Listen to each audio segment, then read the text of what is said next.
Hey, what's up, Unbroken Nation? Hope that you're doing well wherever you are in the world, my friends. Super excited to be back with you here again for another episode of the Think Unbroken podcast with my great friend, Blair Bryant Nichols. Blair, my friend, how are you? What is going on in your world? I'm doing well, Michael. Thank you so much for having me.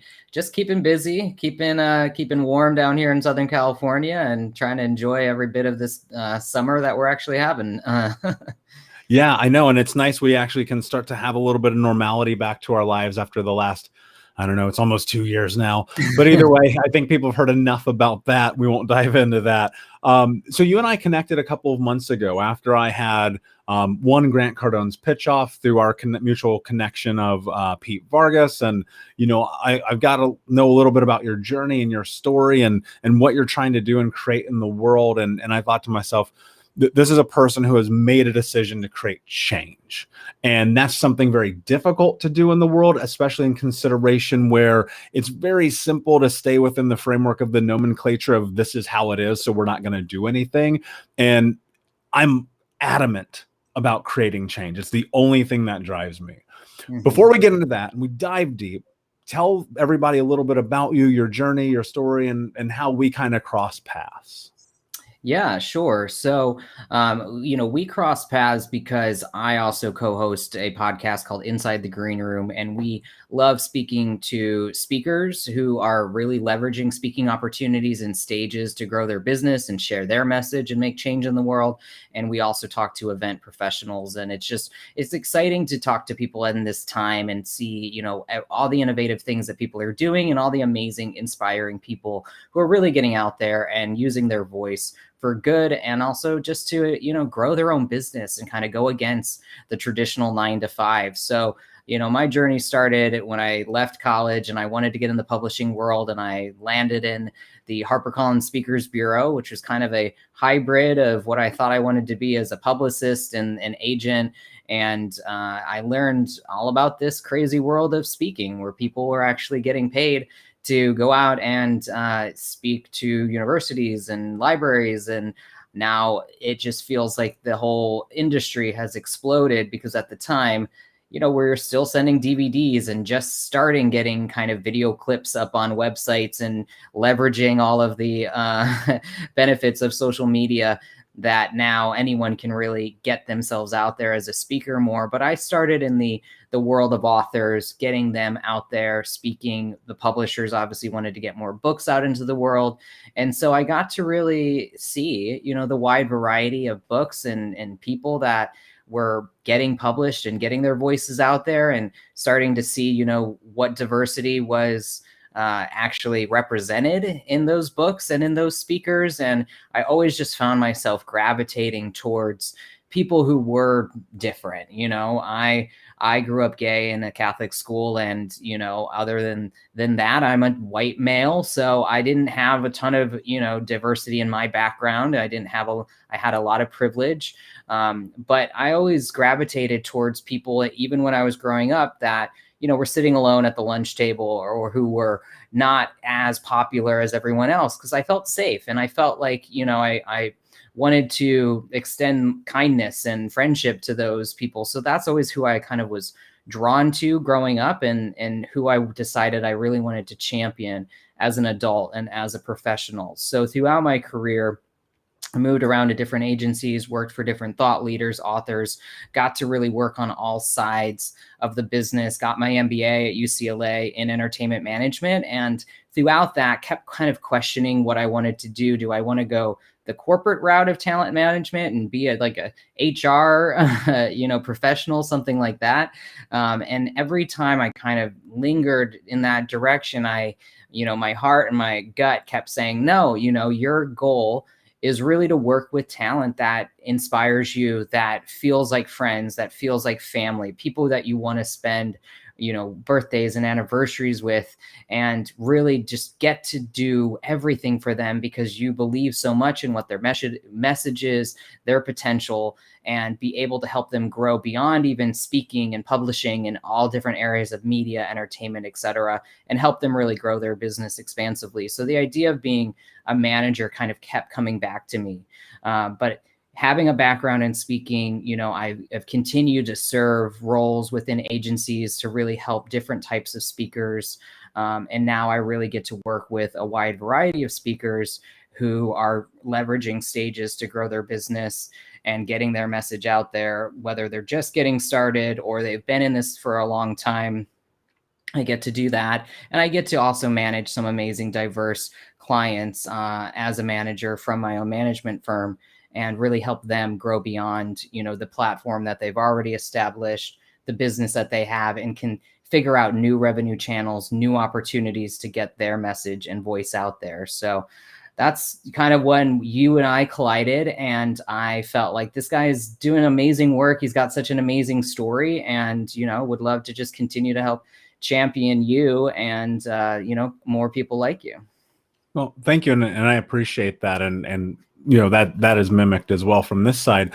One of the things that I'm constantly thinking about is this idea of how do you really truly step into and honor your intuition and move towards creating the life that you want to have, despite, or sometimes even in spite of what people say is capable, what people say is possible, of being the outsider looking in, wanting to create change, and feeling so vehemently driven to do so. And then being at this precipice, or dare I say crux, of having to make a choice that effectively blows up your life in a lot of different ways, but you believe in it so much that you're willing to trudge through whatever is right there in front of you. And I hear that as a big part of your story and your journey to this moment. What's it been like for you to tap further and deeper into your intuition and trust in yourself? Yeah. And I love this question, because just even what you were just sharing right there, had me thinking that sometimes it's about trusting your intuition, but also being honest with yourself about what you're willing to compromise. So a lot of times throughout my career, I had opportunities to work with people that I wasn't as aligned with. And maybe when I was earlier in my career, I kind of felt like it came with the territory. And as I've gotten older, I've just gotten more obstinate in not really wanting to, help elevate voices or messages or individuals who don't align with my values or don't align with, what I think is really needed in the world or what I'm passionate about. Whether or not it's needed is not always up for me to judge. But your question about following your intuition and passion, I think, even throughout business school, when I had that, calling, like, you moved to LA to be a manager, to do this thing. And when I first moved to LA, it was because I had gotten a job. I was working for a thought leader. I was helping run his business, and his speaking engagements were really business development for us. But all along I said, but you want to be a manager. So we're here. I was already about 5-6 years into my career, and I'd done pretty well in New York. And so I met with managers, and I went and, got the Hollywood treatment of sitting down and getting people to do coffee or lunch with me. And each time I did, they said, yeah, you've got good experience, but if you want to do this, you'd have to start over as an assistant. And, we pay 30 grand a year, or you can do an internship, or you can do these things. And at the time, I don't know if it was hubris or ego or anything else, but I was just like, I'm just not willing. I'm not willing to give up my steady salary and almost 6-figure job, right now, to go back to what I did already in New York. I was an assistant in publishing. I made 30 grand. I paid the rent and lived paycheck to paycheck. I kind of feel like I'm going to keep building what I'm building, and I'm going to figure out how I can at least move laterally over more and more, and kind of like inch my way towards what I really want to do. And instead of just deciding at this moment to, like you said, kind of blow it up and start all over. And so I think those are always the choices we have to make. Are you ready to really sacrifice everything? And maybe you are. Maybe you have that level of confidence or security, or you've got, you've made it up in your mind that you're not going to be happy unless you pursue it in this way. Or you figure out a different path, a path that starts to lean towards what you really want to be doing. And so that's what I did. I pursued my MBA, knowing that, it would at least give me maybe even some more internal confidence that I know what I'm doing, and that I can actually add value to the relationships I wanted to build with clients beyond, what I already had done in my career. And it did. It really made me feel like, okay, now I have a little bit more to build on. And I just kept taking that next step, taking a job that, still allowed me to get exposure to the world that I, knew a lot about, and continue to just move towards the security of your own business and everything else. Yeah, and I love that. And one of the things that you mentioned was values. I actually wrote it down because it's such an important reminder, because it's alignment, right? And I think often when people are stepping into the unknown, fear can be even more precedent if you're not certain. And you used a word in this as well, certainty.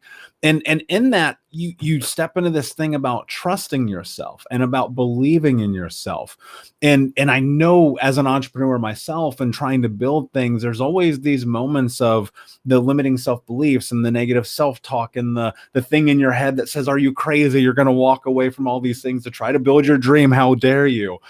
How do you navigate that? Like as an entrepreneur, as a business person, as someone trying to create an impact change on the world, how do you be louder than the voice that tells you you can't, shouldn't, don't, or won't? Yeah, I mean, in my case, it was about aligning with clients that kind of help build me up. I really have gravitated to clients who have been very complimentary, have been very generous, have been, very, engaged with me, and have actually helped me like realize, what I'm capable of and what like value I've brought to them. So I've almost kind of, unfortunately relied on the reflection of the people that I've served, and what they have shared with me on the impact that I've made in their business or in their lives, and the relationship that we've built, that has started to make me feel like, okay, this is why I want to, continue these types of relationships, because it's not just, oh, they're validating and gratifying, but there's a mutual respect, there's a partnership, there's, a shared language that makes me feel confident I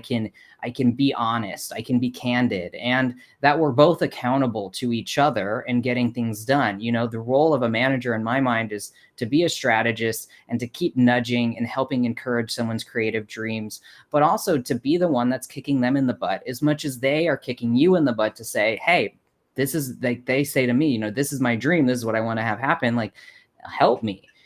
So that mutual accountability and respect for each other, I think, drives both of us forward. And that's what's helped me kind of quiet those inner saboteurs or the critics that think like, who are you? You're a nobody. Like, look at all these other really amazing managers and agents. And, especially in LA, you're surrounded by, enough people that you can easily feel inferior. But I know, to the few clients that I work with, or the many, hopefully, authors and speakers that I've worked with over the years, that I hopefully have made an impact. I have made a difference in the success of their book, or the, getting out there as a speaker for the very first time, or building something beyond what I could have imagined myself doing a long time ago. And then so every once in a while, I have to kind of hopefully reflect on how far I've come and how I'm unique in this industry and not just another person that they could easily replace. And so I do try to use all that to help fuel. And, I think the biggest thing is just working on yourself, and even if it doesn't relate to your job. I mean, I know all of the things, that the practices that you have. I also meditate and work out in the mornings now, and I never thought I would be the person doing either of those things. And went vegetarian, and just all the things that I do to try to take care of myself in different ways, I think has also really helped me in an emotional and a mental way, because it just helps. If you feel good, you're gonna work better. You're gonna find more joy, more confidence in what you're doing. And the stress that used to really sideline me and force me to self-medicate with weed and alcohol for years and years and years has dissipated. It's, I've got enough perspective now to say, yeah, that's, someone's upset, someone's, wants different results, this or that. Okay. We go to work to solve them. But I let anxiety and stress and, kind of crazy bosses that I had really run me ragged for a long time. And I've, been working on walking out of that and really just owning what I want my experience of my career to be by being intentional about the people that I choose to work with. Yeah, and I love that you mentioned that it's not as simple as just doing the things for your job or for your business. And I found just by doing the work for me first, by proxy, that impacts everything in my life. Mhm. But much like you, like I can rewind to a time 10, 12 years ago where I think personal development, self-help, these guys are full of shit. Like this is nonsense. I'm never going to do any of this. And now it's like it's almost the only thing that I do, because one of the things I recognized was if I'm the smartest person in the room, like I am in the wrong room. And I just kept like trying to push myself more and more and more. One of the things that I found to be so incredibly beneficial, and you kind of hearkened into it, but I want to go a little bit deeper, was being surrounded by the right people in alignment and with my values and who it is that I want to be and what I want to build and become.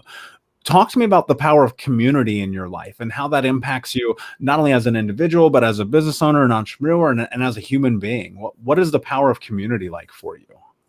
Yeah. Well, I struggle to think about a lot of communities that I really do feel like I'm an active part of. I've been part of this speakers bureau, kind of speakers agency world. I've got a lot of connections within that, and that's been really amazing because a lot of us move around, and then I continue to see the same faces and people, and it's great to feel like you've got a history, you've got rapport with a lot of different people that are passionate about what you're passionate about and are doing that and now can support you in a different way. And so that's been really amazing.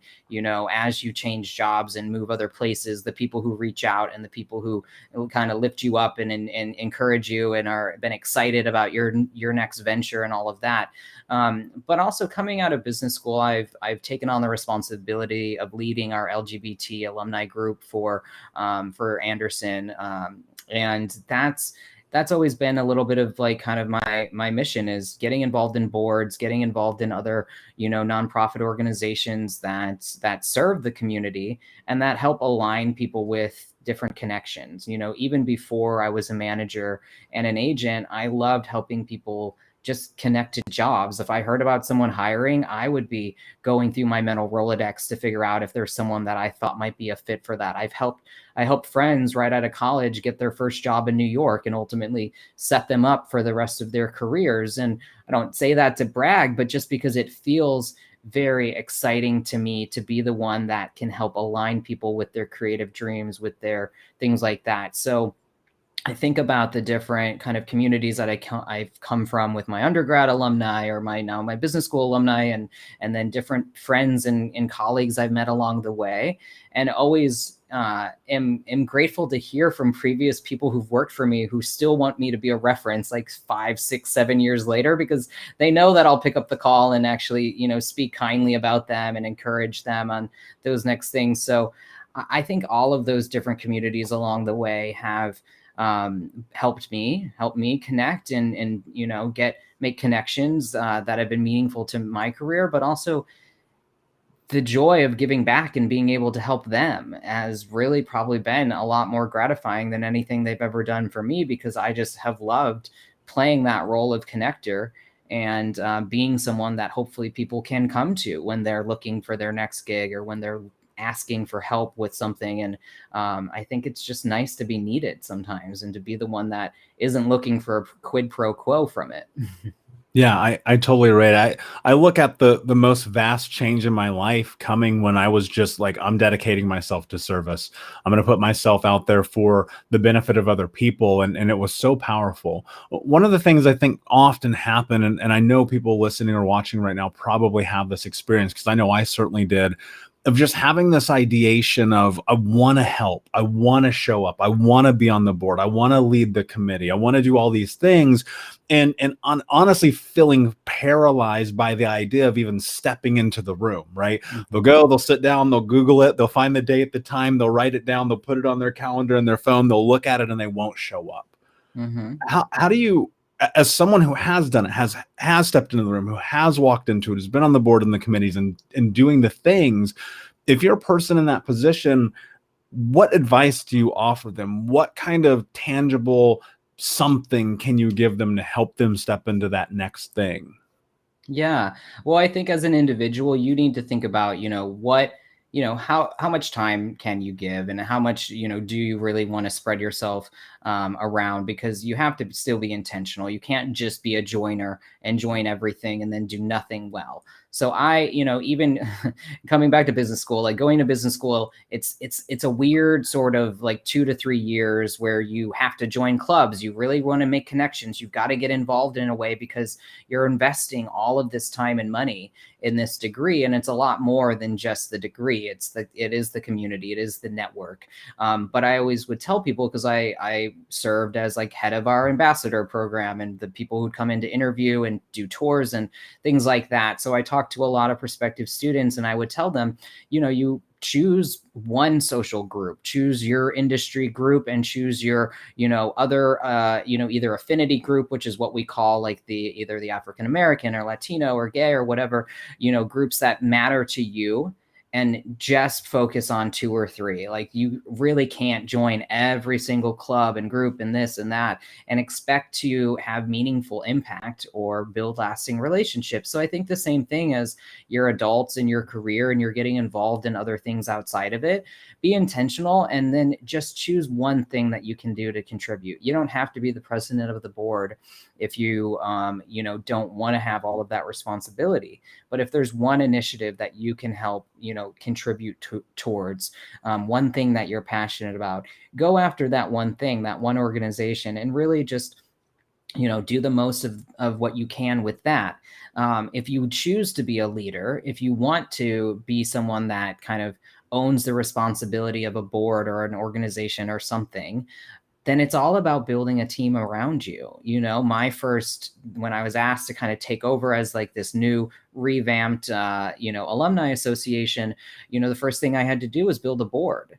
And, there's been amazing people who are on my board who always show up, who always, play their part. And there's people who sometimes show up and then don't really play their part. And there's people who don't even show up. So you start to learn, obviously, who you can rely on. And that's what I'm, wanting to kind of point out to people is, if you volunteer and you don't show up, it's reflecting on you, like that's another, community that you are now not holding up your end of the agreement. And that's something that isn't a net positive to you or your life. So if you're not going to put the effort in, it's actually going to look worse than if you had never volunteered in the first place. So from my point of view, I just would recommend, just choose wisely and actually be all in.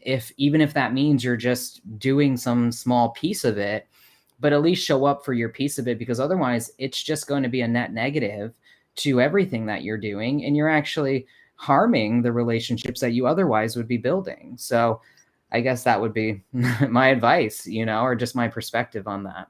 Yeah, and I think that's very fair, because, I think about it all the time. If you want to be involved in something, then be involved in it. Show up, do it, do the thing that you say you're going to do. Hold yourself accountable. It's a word that people don't want to hear. Like, it's the truth about it. I'm sorry, but if you want to create change in your world, you have to create change. And ultimately that means showing up. That means doing the hard thing. And sometimes that means, when you put it on your calendar, getting your ass in your car, driving to the place and walking in the door. Because you never know, someone, someplace, something, some moment could change everything for you. One of the things I know for certain from my own experience that many people have such a difficult time with is accepting the truth that their voice matters.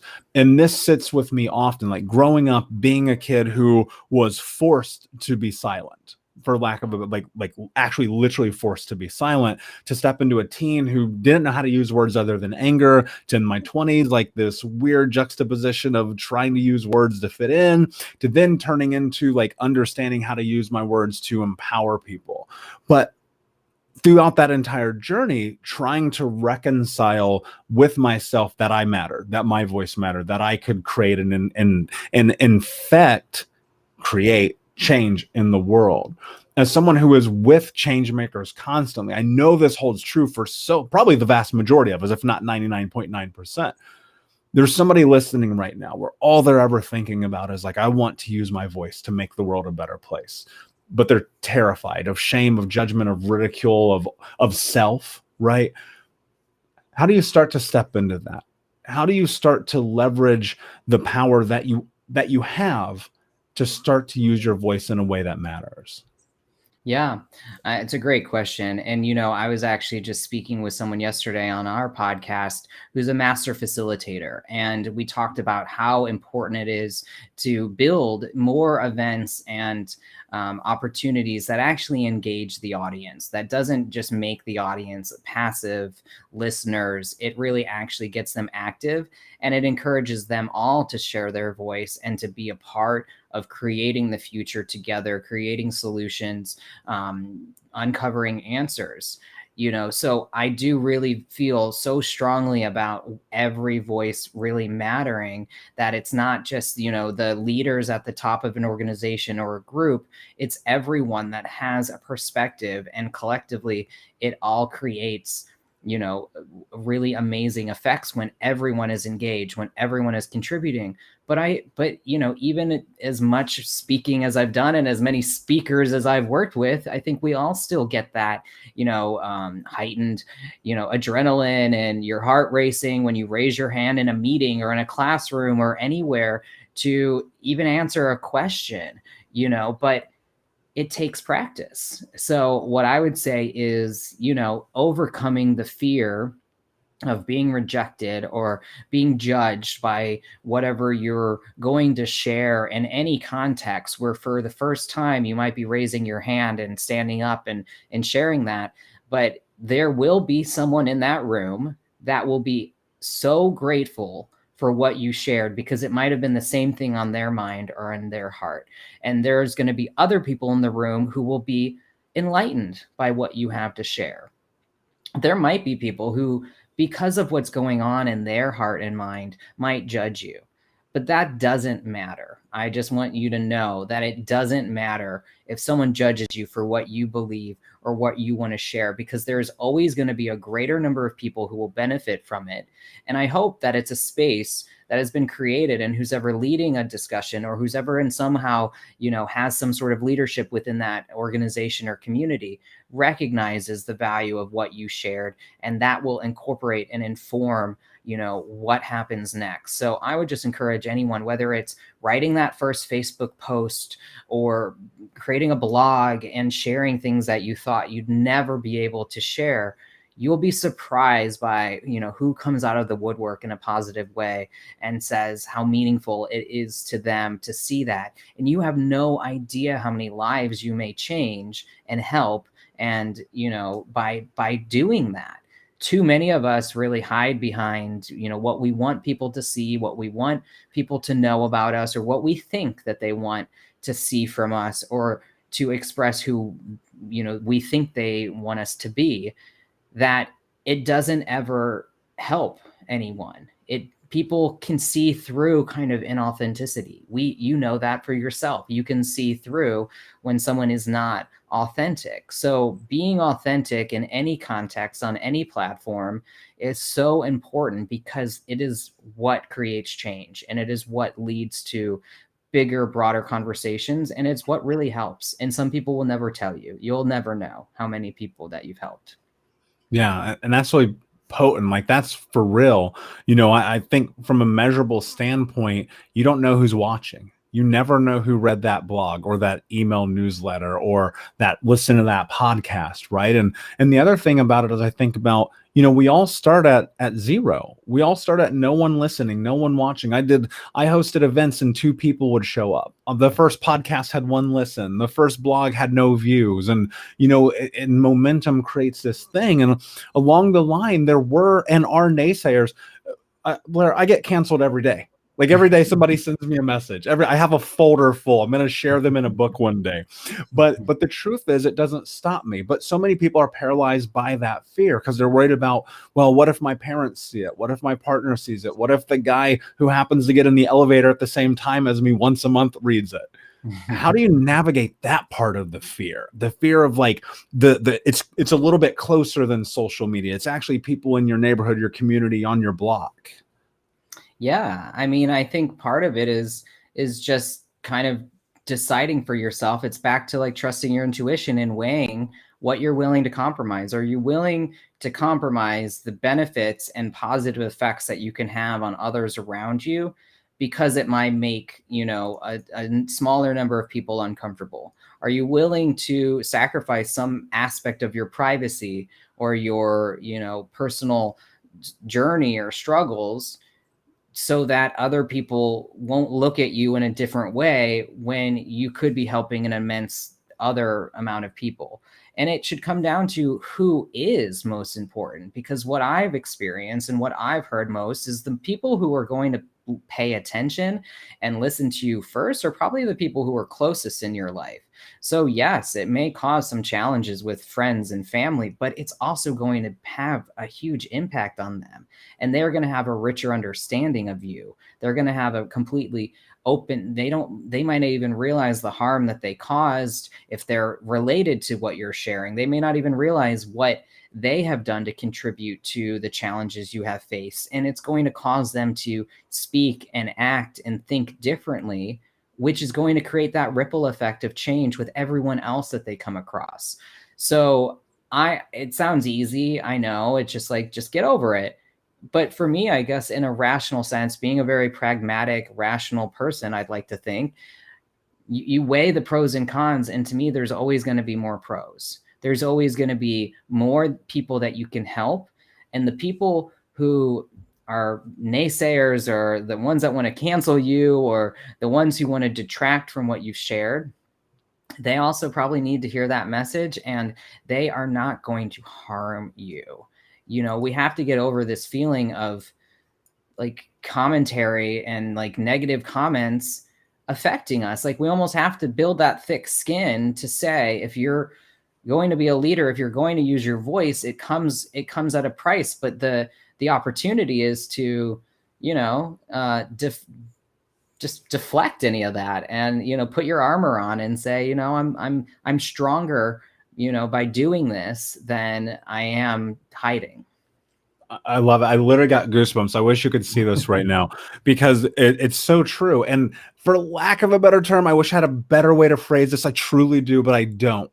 Whenever you change the world, there will be collateral damage. That is the nature of it. I wish that weren't the case. And there will be people who don't like you, people who tell you to shut up, people who throw rocks through your window. That is how this works. But I often think about this old proverb. You might have heard of it. Sticks and stones may break my bones, but words will never hurt me. And I think you're so right. You have to build up that armor. You have to build up that part of you that allows yourself to go and stand and mean something to the world. Because I often think for myself, the biggest fear that I have in my life is the potential to have regrets on my deathbed.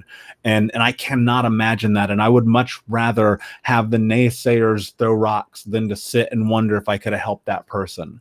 And maybe a little bit of it is ego driven. Maybe it's a little selfish. Maybe it is. But, you know, and this leads to my question. What I'm very curious about from your thought is I feel a moral obligation.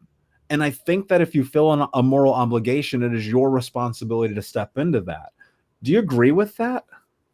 Yeah, I mean, I think if it aligns with you as a moral obligation, then, you know, absolutely, because then it just becomes part of your purpose. And, you know, if you had the experience like you had growing up or like I had growing up, to whatever degree, there's other people, especially young people, who are growing up and experiencing those very same things that are looking to adults, to, you know, to champions, to role models, to get some sense of hope.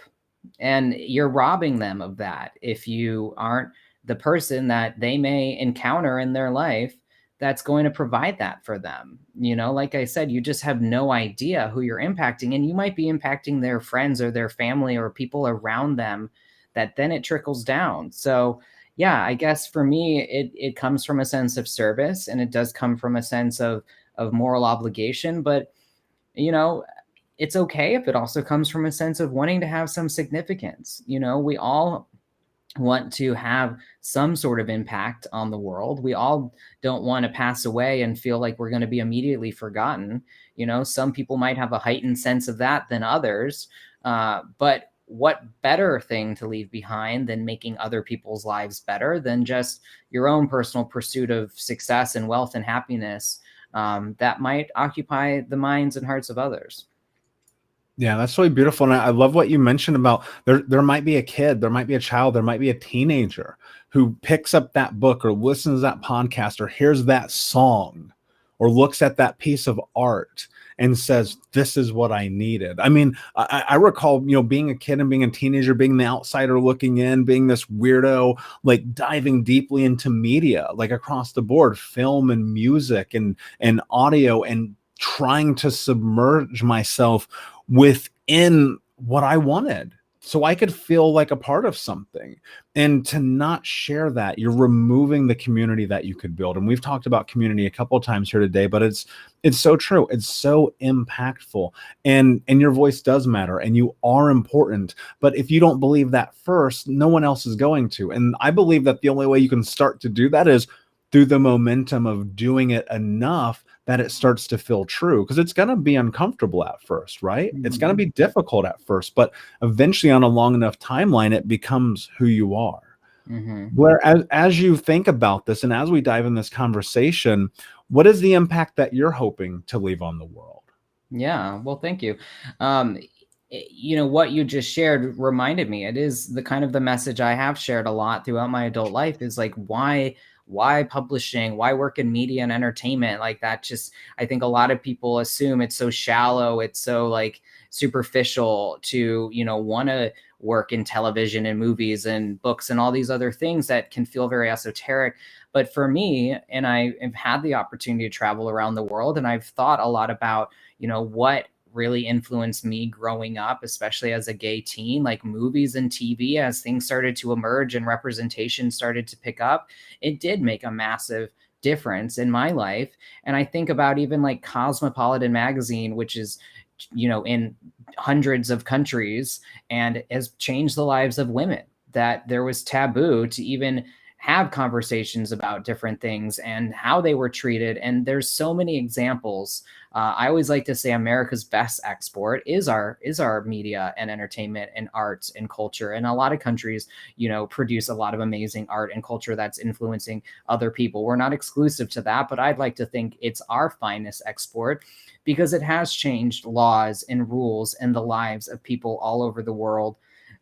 Because they don't see that same representation in their culture, or they don't have, a society of mores that supports their individuality or their experience. So I want to be a part of always creating art, creating, messages, platforms, whatever you want to call it, that have some sort of impact, because they are making significant change somewhere, if not down the street, then maybe around the world. But the people that I find myself drawn to often have that same mission. They often have, a desire to see diversity in their art. They have a desire to see greater understanding and greater support for, countries that aren't as well developed. And how do we actually, eradicate war and, autocracy and whatever else? Like, well, we support the people who are under, that oppressive culture or government, and give them economic opportunity. That's one area that one of my clients has really focused on. And I just love meeting people that, have even gone further and are, visionaries in their own right, and just how I can support them and how I can add structure or support to what they're doing really is my calling. And, more and more it's sharing my own story. I think we all have an imperative to share our own story. And for me, my great life work will be sharing my stories, and in whatever medium that, provides for that, and hoping that they make this same sort of change we're talking about. Because whether it's a big best-selling book, that would be obviously the dream, or just a few hundred people read it. I know, even having been a writer in college and in my young adulthood, just getting even a few messages like you get every day from people who have found solace and something from what you've shared, as probably the most gratifying feeling that, I've ever experienced, even more than from the clients and the people who I've actually helped earn a lot of money. Yeah, that's so beautiful. And I agree with you. And the only way that person is going to read that is if you do it. And you're going to and the truth is about being an artist, I do consider myself to be an artist, as a creator, as a podcaster, as a writer, as a speaker. At the crux of who I am an artist, but I've done a lot of really bad work before you ever see the good work. And you got to put out the bad work. You have to make that stuff out there. And that's where you step into the vulnerability with yourself and say, you know what, I'm going to just try. I'm going to see what happens. There's no guarantee, because nobody's going to listen to it. Nobody's going to like it. Nobody's going to resonate with it. And then one day, eventually, they will. And when that happens, it's all worth it. It's worth nobody reading it, no one coming to the events, no one signing up, because on a long enough timeline, as you turn the bad work into good work, people will resonate with it. But if you don't make the bad, they're never going to find you. Blair, I love this conversation. I could literally talk to you about this all day, and I think we're just getting into it. But can you tell everybody where they can find you before I ask you my last question? Sure. Yeah. Well, you can find me on LinkedIn or Instagram, Blair Bryant Nichols. Instagram is just Blair Bryant _Nichols. Feel free to reach out. I'm always happy to chat. I love, talking to people, whether you're a speaker or a business owner or whatever.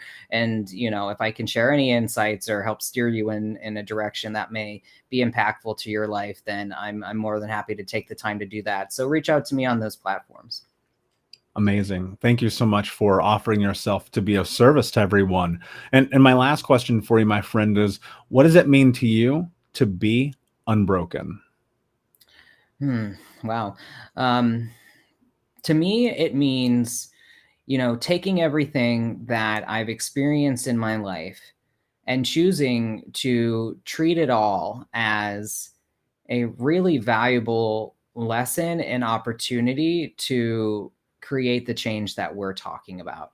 Not to feel like a victim, not to feel like someone whose life is always going to be adversely affected by what we experienced or what discrimination we faced or the bad bosses that we had, but to say, wow, that experience, that time in my life has been so valuable in informing how I want my life to be experienced, how I want my professional time to be spent, and what impact I want to make, that I can help others maybe avoid, some of those experiences, or understand that if they've been through that as well, that they can come out on the other side and be stronger and be better and not feel broken. I love it. And I could not agree with you more. We are definitely in synchronicity there, my friend. Thank you so much. And everyone, please reach out to Blair. He's an amazing human being. Thank you all, Unbroken Nation, for watching, listening. Please like, subscribe, comment, tell a friend. And until next time, my friends, be unbroken. I'll see ya. Thanks so much.